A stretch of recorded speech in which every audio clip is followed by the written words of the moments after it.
Olá pessoal, tudo bem? Aqui é o professor Marcos Barros. Esta é a disciplina de Bioquímica, ministrada ao curso superior de licenciatura em Ciências Biológicas. Essa é a nossa aula de número 7, na qual nós estaremos tratando sobre vitaminas e coenzimas, estruturas e funções. Lembrando que essa aula, como as demais, estão lá na sua apostila. Então pegue sua apostila e venha conosco acompanhar mais este conteúdo. Muito bem. O que são as vitaminas? As vitaminas, elas são compostos orgânicos não relacionados quimicamente, que não podem ser sintetizados por humanos e, portanto, devem ser supridos na dieta. Então, semelhante aos lipídios, as vitaminas elas não possuem uma relação química direta. Quando nós dizemos isso, é comparando com as outras macromoléculas que nós estudamos, né? Por exemplo, quando nós estávamos estudando os ácidos nucleicos, nós víamos que os ácidos nucleicos, sejam eles de DNA ou RNA, são compostos de nucleotídeos. E esses nucleotídeos, eles possuem uma estrutura relacionada, uma estrutura química semelhante, não é? Já as vitaminas e os lipídios não, eles não possuem estrutura química que o relacione dentro dessa classe.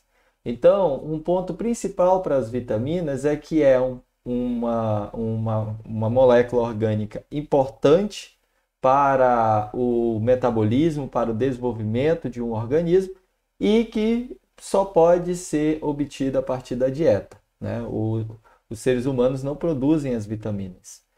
Embora seja necessário em pequenas quantidades, elas são essenciais para o metabolismo dos organismos vivos. Vocês vão ver por quê. E aqui está já a resposta, porque elas atuam como cofator enzimáticos. O cofator enzimático é uma substância, não é, que vai ajudar a enzima no seu mecanismo de ação. Ela vai potencializar a capacidade da enzima de encontrar o substrato e de quebrar esse substrato, certo?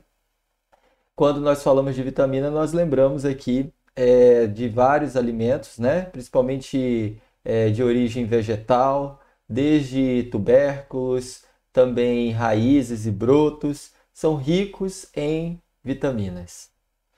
O nome vitaminas foi alcunhado pela primeira vez por Casimir Fuch, que é um bioquímico polonês, que achava que esse nutriente era uma amina da vida, porque lá ainda em 1912, no estudo das vitaminas, as primeiras a serem identificadas eram compostos sempre que tinham um grupamento amina, certo? Então por isso foi chamado de vitamina, ok? Hoje a classe das vitaminas é uma classe muito maior, que compõe, sim, substâncias que têm um grupamento amino, mas também moléculas que não possuem o grupamento amino. Por exemplo, olha só, riboflavina, olha, é rica em nitrogênio aqui formando grupamentos amino. A tiamina também, olha só, é rico em nitrogênio. Mas já o ácido retinóico, olha só, não tem nitrogênio, certo? O retinaldeído também e o beta-caroteno também. Então, apesar de lá no início terem sido isoladas, identificado primeiro as vitaminas que têm grupamento amina, e isso dá o nome vitamina, né, a amina da vida, hoje nós sabemos que a classe compõe moléculas que têm ou não grupamento amino. As vitaminas elas são classificadas em hidrossolúveis, aquelas que interagem com a água e solubilizam em água, e as lipossolúveis, que são aquelas que só solubilizam, só interagem com moléculas lipídicas. As hidrossolúveis são a do complexo B, né? As do complexo B, que são várias, vocês vão ver, e também a vitamina C, o ácido ascórbico. Já as lipossolúveis são a vitamina A, K, D e E, certo? E agora nós vamos começar a discutir sobre as hidrossolúveis. As vitaminas hidrossolúveis, como o nome já diz, são aquelas que são solúveis em água, né? Então elas são o complexo B inteiro e a vitamina C. Uma característica interessante é que elas não são acumuladas em alta dose no organismo. Então, não existe um excesso de vitamina hidrossolúvel. Porque, como ela é hidrossolúvel, quando está em excesso, ela é eliminada na urina, certo? Então, não existe um excesso, entretanto, faz com que há uma necessidade de uma ingestão diária para manter, para repor as proteínas, as vitaminas que vão se perdendo, ok? Algumas vitaminas do complexo B podem ser encontradas como cofatores de enzima desempenhando funções de coenzimas. Nós veremos agora na aula. A primeira hidrossolúvel que estudaremos, e a mais conhecida de todas as vitaminas, é a vitamina C, chamada, o nome científico, de ácido ascórbico. Ela é um agente redutor de diversas reações, Ela tem um papel muito bem documentado como coenzima nas reações de hidroxilação, por exemplo, lá nas reações de hidroxilação do colágeno, Colágeno é uma proteína que compõe a matriz celular, a matriz dos tecidos, vai dar elasticidade, resistência física para os tecidos, e há necessidade de passar por um processo de hidroxilação. E a vitamina C está relacionada a este processo, ok? Então, ela é necessária para a manutenção normal do tecido conjuntivo, que é um tecido rico em colágeno, certo? Além disso, ela facilita a absorção do ferro na dieta no intestino. Além disso, obviamente, a vitamina C está relacionada à imunoproteção, já que ela está relacionada a reações de hidroxilação em diferentes segmentos. Aqui tem a molécula do ácido ascórbico, da vitamina C, tá bom? E aí, ainda em relação às vitaminas C, o que é recomendado é uma ingestão diária de 75 mg por dia, certo? A ausência dessa vitamina pode causar uma doença chamada escorbuto, Quem já assistiu lá Piratas do Caribe e já viu o Capitão Barbosa, possivelmente ele tem essa doença, que é uma doença onde as gengivas ficam doloridas, esponjosas, os dentes são frouxos, há uma fragilidade de vasos sanguíneos, então você vê ali escorrimento sanguíneo na boca, edemas nas articulações e anemia, Então, esses danos, na boca geralmente está relacionada ao escorbuto, O escorbuto era uma doença também muito conhecida dos navegadores, E por isso que eles passaram a levar nas suas viagens frutas cítricas, ricas em vitamina C, para que eles pudessem ir se alimentando dessas frutas durante a viagem para evitar o escorbuto, que era uma doença muito perigosa para as viagens marítimas, porque quando você está no mar você não tem acesso a fontes naturais de vitamina, a não ser que você leve dentro do barco. Por isso que eles faziam desta forma, levavam ali limão, levavam outras frutas cítricas e iam se alimentando delas também para que evitasse essa doença muito atribuída aos marinheiros. Então essas aqui são as frutas que possuem vitamina C, A vencedora aqui, a que está no alto nível, é o camu-camu, Então 100 gramas desse camu-camu traz aí 2,6 miligramas de vitamina C, Que 2,6? É 2.600 miligramas de vitamina C.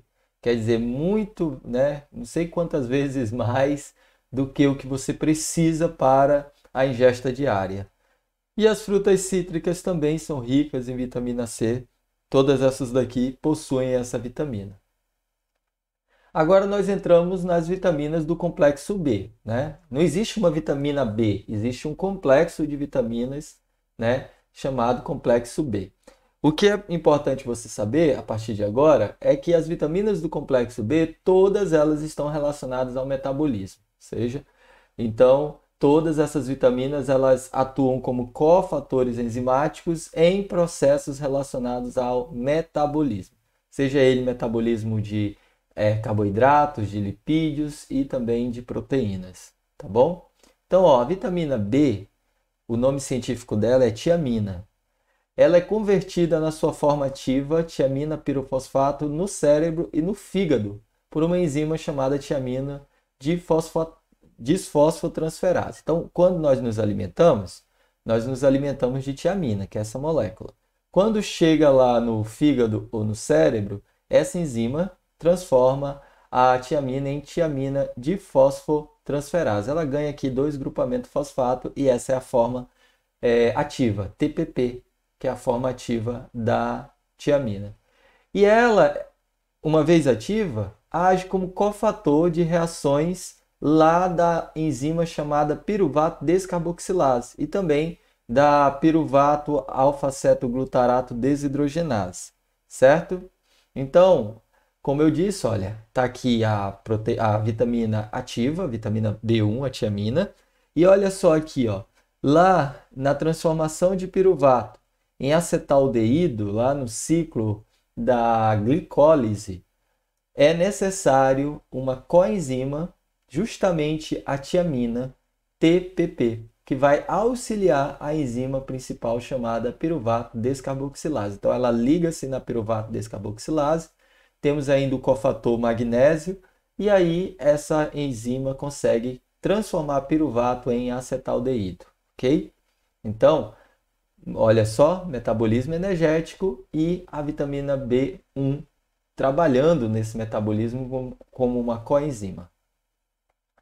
Recomenda-se uma ingestão diária muito pequena, 1,2 miligramas desta vitamina. A ausência dela vai causar beriberi, né? Pele seca, irritabilidade, pensamento desordenado e paralisia progressiva. E a síndrome de Wickett-Korsakoff, né?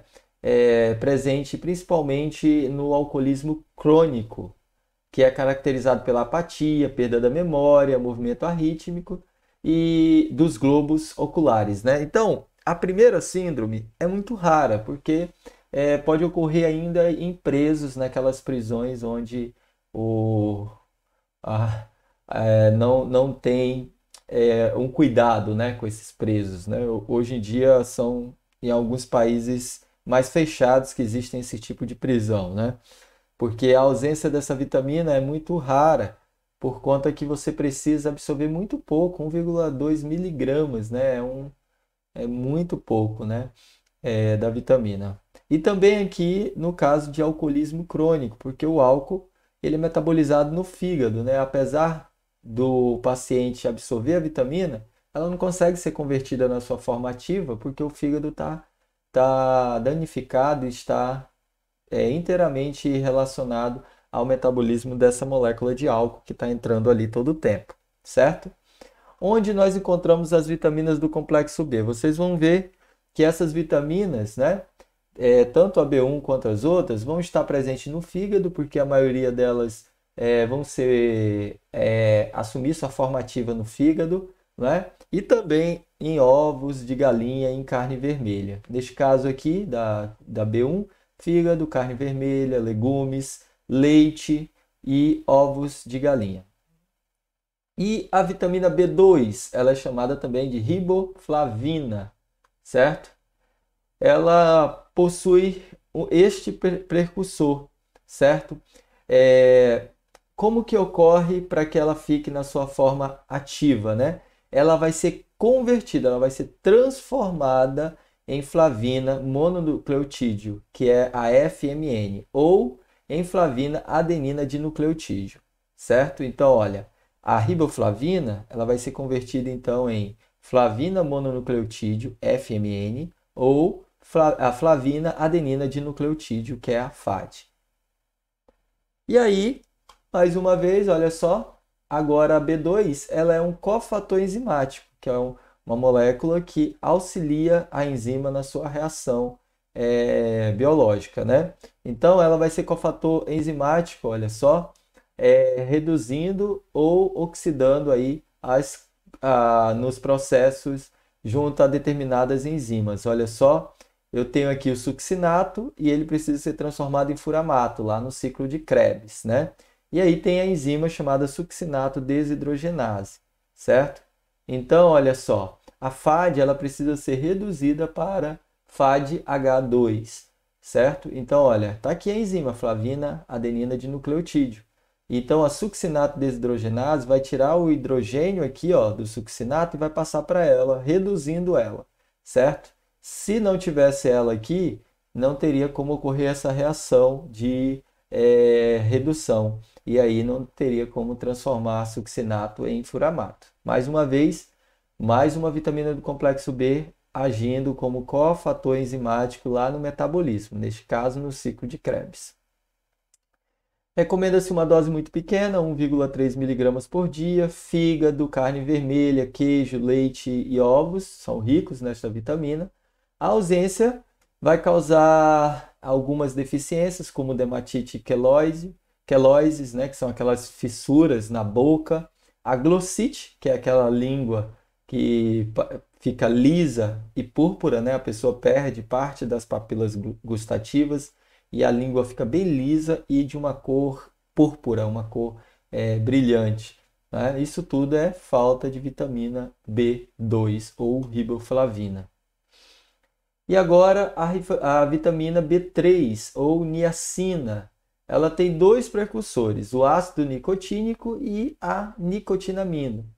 E aí ela vai ser convertida para as formas biológicas chamadas nicotinamida adenina dinucleotídeo, que é a NAD, e a nicotinamida adenina dinucleotídeo fosfato, que é a NADP, certo?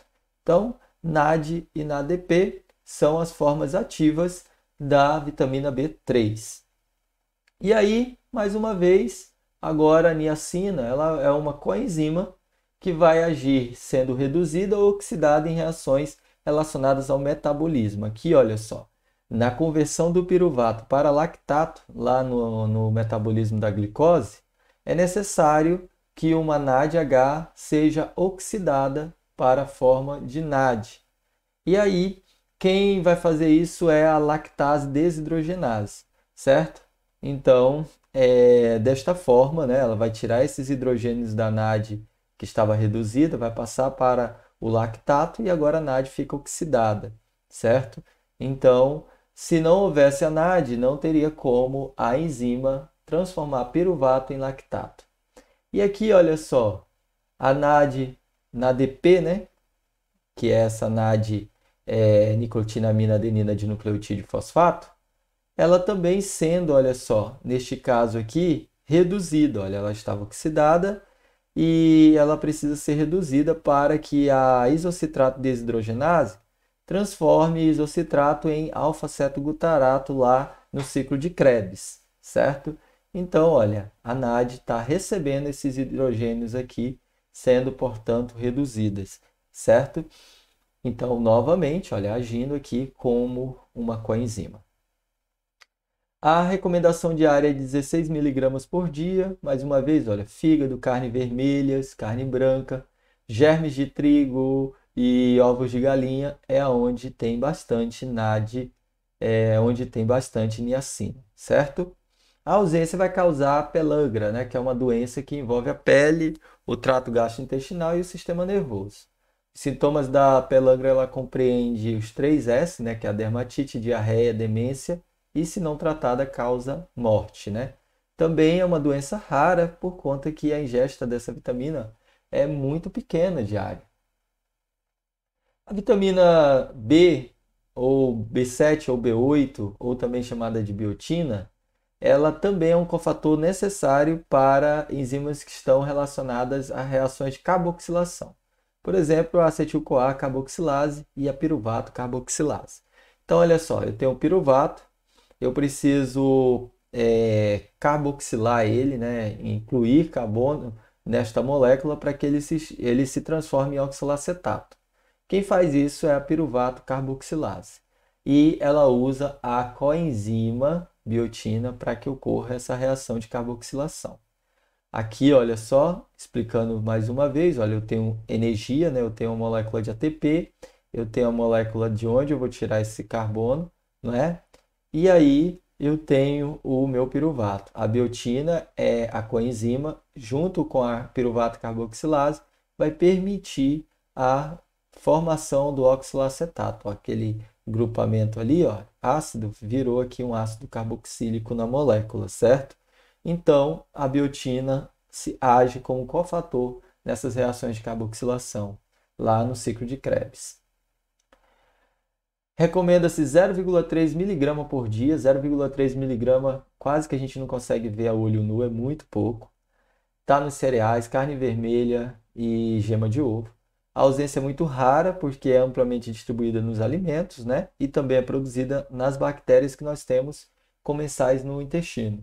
A ausência pode causar distúrbios no metabolismo das gorduras e no metabolismo dos carboidratos. E aí pode causar dermatite.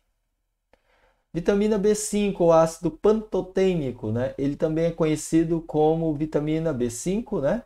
E é necessário para a síntese do CoA, né? Da coenzima A, certo? Então, ele é necessário para o metabolismo dos carboidratos lá no ciclo do ácido cítrico ou ciclo de Krebs, né?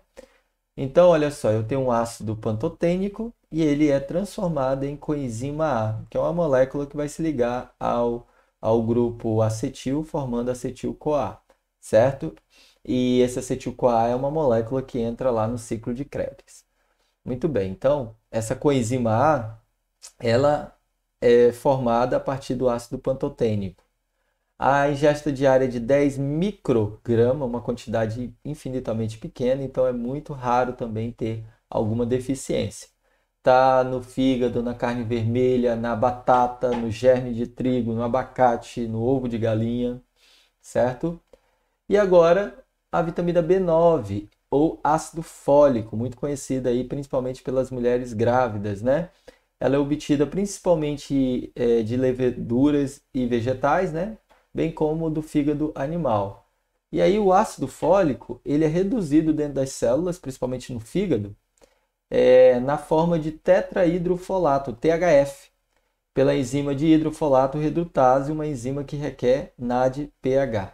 Bom, aqui está explicando como o ácido fólico se torna, né, se transforma na sua forma ativa, que é o tetrahidrofolato lá no fígado, à custa de uma enzima chamada dihidrofolato redutase.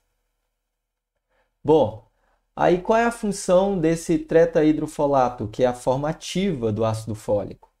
A função dele é carregar e transferir várias formas de unidade de carbono, né? Metil, metileno, formil, durante as reações biosintéticas. Essas reações de transferência de carbono são necessárias na biossíntese de aminoácidos, como serina, metionina, glicina e também dos nucleotídeos de purina. Lembra que os nucleotídeos podem ser purina ou pirimidinas? Então, os nucleotídeos de purina são sintetizados com a ajuda do tetrahidrofolato. Além disso, alguns aminoácidos também, certo?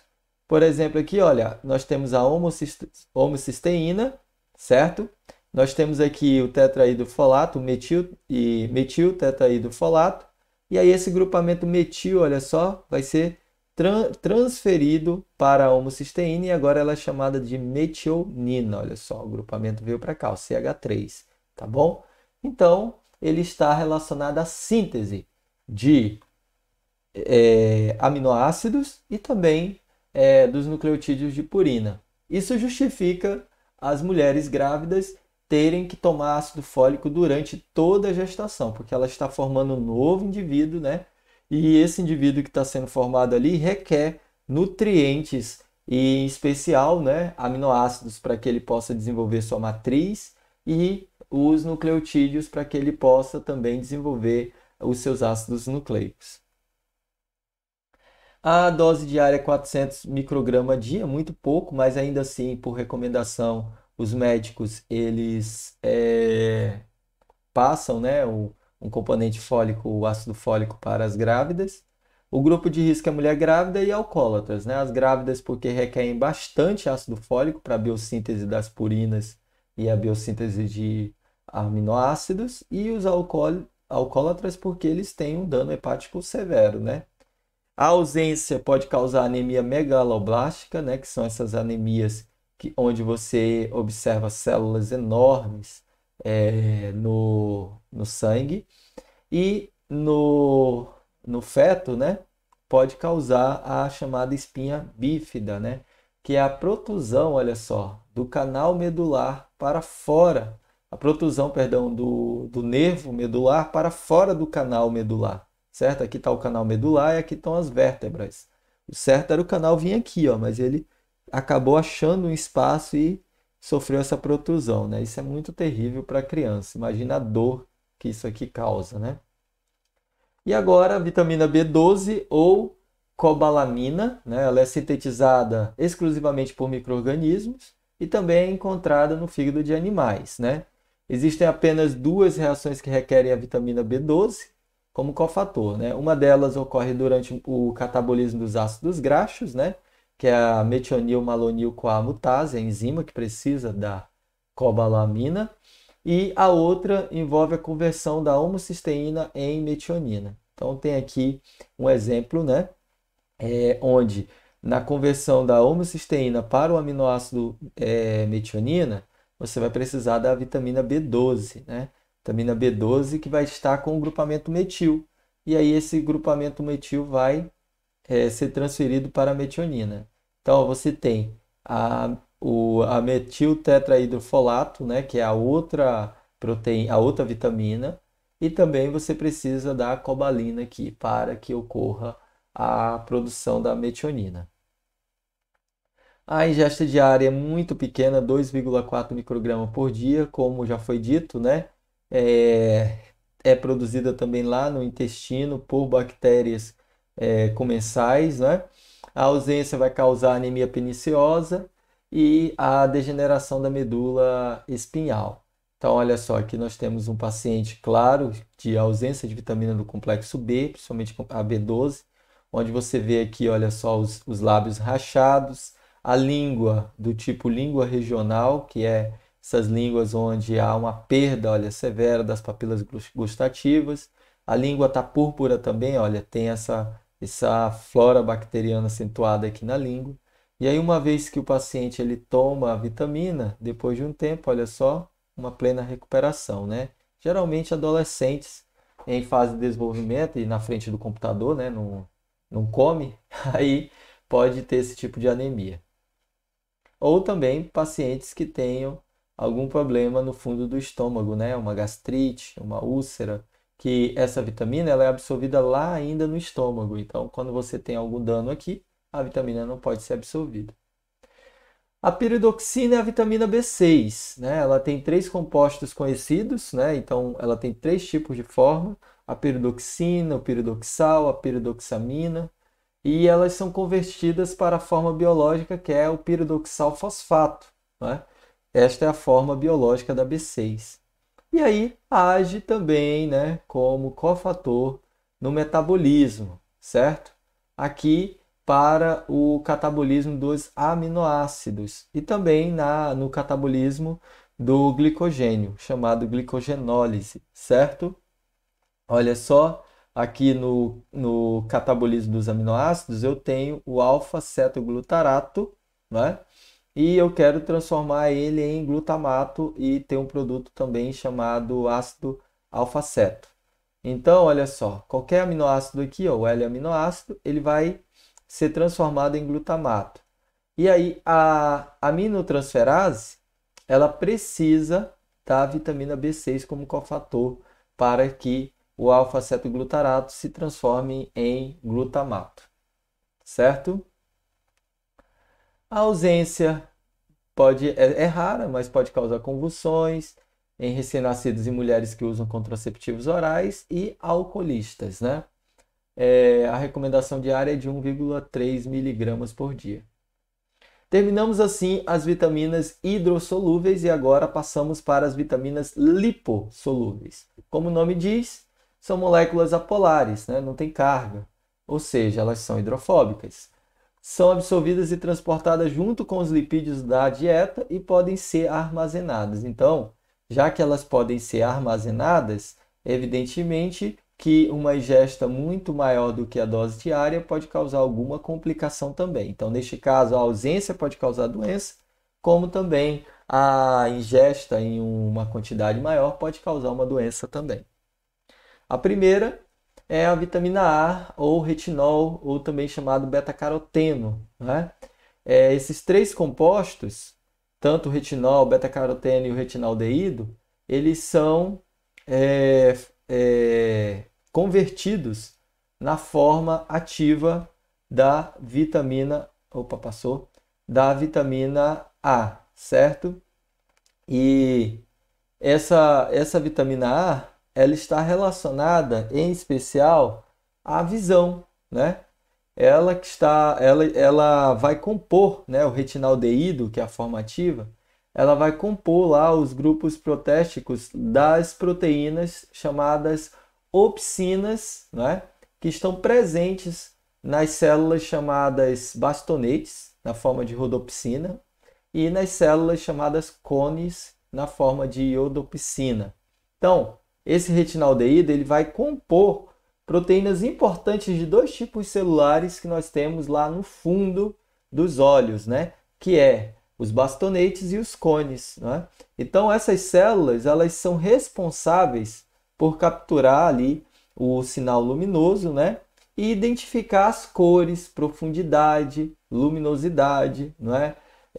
De tudo que você vê, certo? Então, por exemplo, nessa imagem, olha, a gente consegue ver a cor, né? Várias cores, pelo menos aqui dezenas de cores diferentes.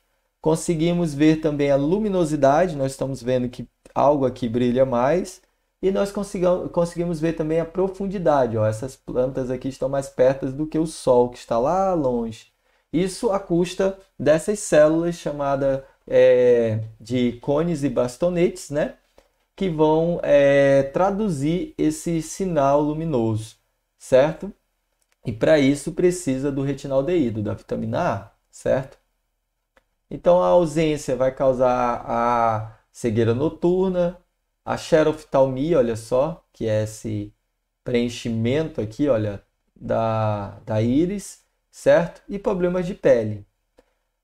Onde nós encontramos vitamina A? Bife, ovos de galinha, manga, cenoura, pimentão, espinafre, batata doce e tomate. A vitamina D, ela é um hormônio, né, esteroide. Nós vimos lá quando falamos dos lipídios, então ela é derivada do colesterol. Suas formas ativas são colecalciferol, né, derivado do 7-deidrocolesterol, e o ergocalciferol, que é derivado do ergosterol lá das plantas. Então você pode ter um acesso à vitamina D tanto dos animais, da ingesta de animais, principalmente dos tecidos gordurosos, ricos em colesterol, ou também se alimentando de algumas plantas que têm também uma molécula análoga chamada ergosterol. Ela age principalmente na regulação e na homeostase do cálcio e do fósforo, certo? E aí a vitamina C, a vitamina D, ela precisa se transformar na sua forma ativa. Para isso ocorre uma reação lá na pele. Então você absorve a vitamina na sua forma inativa, né? O D-hidrocolesterol e o ergocalciferol. E aí essa molécula ela vai lá para a pele e aí com a exposição à luz ultravioleta, à luz do sol, aí ocorre a transformação em pré-vitamina D, que depois passa por uma isomerização térmica que a transforma em colecalciferol, certo? E aí o colecalciferol, ele lá no fígado é transformado em calcitriol, que é a forma ativa da vitamina D. E aí o calcitriol ele está relacionado à homeostase do cálcio e o fósforo, principalmente nos ossos, né? Os ossos são um tecido vivo. Então, obviamente, há uma perda de área de matriz óssea e um ganho de área de matriz óssea. E os ossos são formados principalmente de cálcio e fósforo. E quem regula a homeostase, isto é, a calcificação ou a descalcificação do osso, é a vitamina D na forma de calcitriol. Por isso, aquelas propagandas onde os idosos é necessário fazer uma suplementação complementar de vitamina D para manter os ossos fortes. Então, olha só, mais uma vez, ela é produzida na pele a partir do colesterol e recomenda-se a ingestão de 5 microgramas por dia.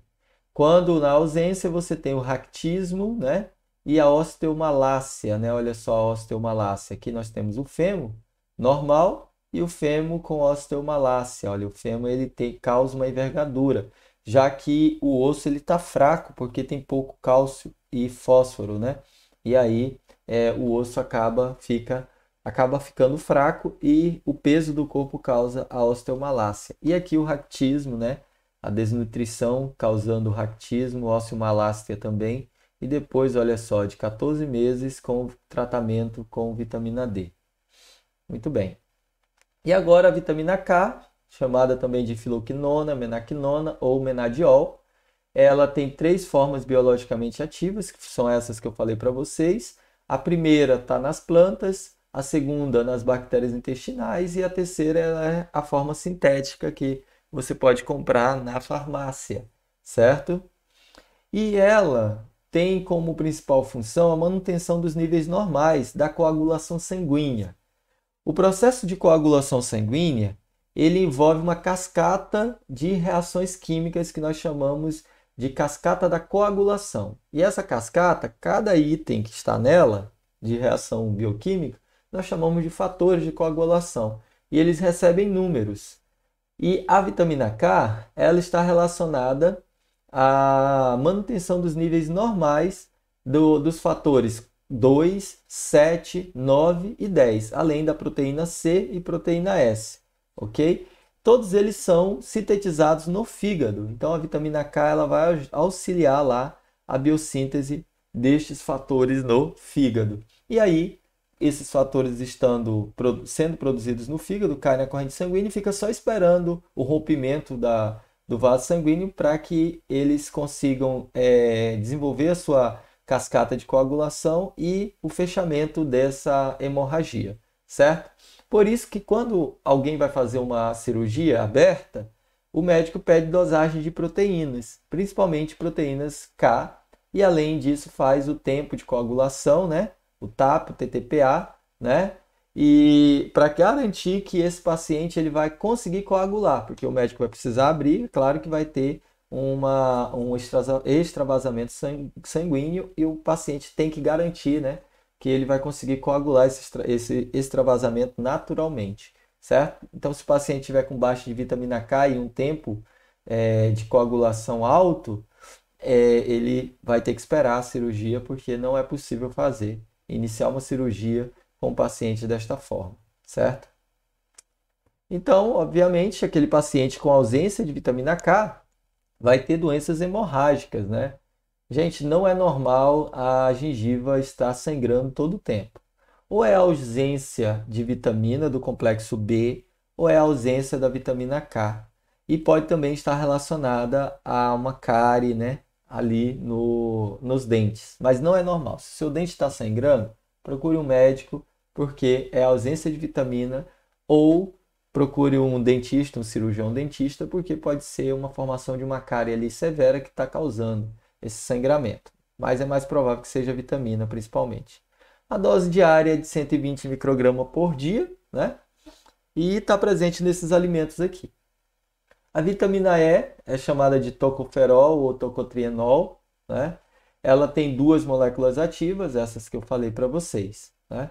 E ela é importante na prevenção da peroxidação de ácidos graxos poliinsaturados. Então, ela age aí como antioxidante. Por isso que a vitamina E ela está muito presente nos cremes, né? Cremes anti-idade. Você vai ter vitamina C, colágeno e vitamina E. Vitamina C nós já vimos que é antioxidante e vai agir lá no colágeno, né? Para que ocorra a hidroxilação do colágeno. E a vitamina E, olha, é antioxidante dos lipídios. Dose 15 mg dia, a ausência é desconhecida, né? Lactentes prematuros pode ter anemia hemolítica, né? Anemia onde ocorre hemólise dessas células. E aqui nós temos um quadro, resumo, com todas as vitaminas, as suas funções e as doenças relacionadas à ausência, certo? E a pergunta de número 2, ok? Aqui tem as questões, mas são as mesmas questões que apareceram na aula. Essas daqui são as referências. Agradeço a participação de vocês. A aula ficou um pouquinho grande porque o conteúdo é extenso, mas é um conteúdo muito interessante. E nos vemos na nossa próxima aula. Valeu!